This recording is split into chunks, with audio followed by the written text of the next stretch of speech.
మాజీ మంత్రి యనమల రామకృష్ణుడు సంచలన వ్యాఖ్యలు చేశారు. వైసీపీకి చెందిన వారికి ఎలాంటి పనులు చేయొద్దన్నారు.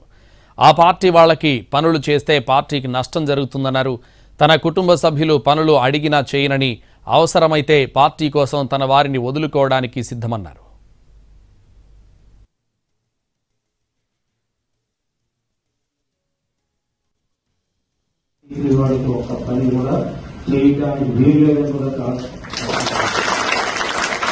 ఇంట్లో ఆ బ్రదర్స్ వచ్చేంటే చేయని చెప్పాను.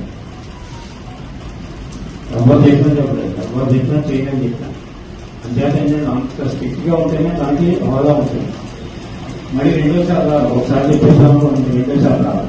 అట్లా మీరు ఎవరైనా వైసీపీ వాళ్ళు బుధవారం చేసుకుని ఇక్కడికి వచ్చి చాలా మంది చాలా పాపం చేసేటని చెప్తారు.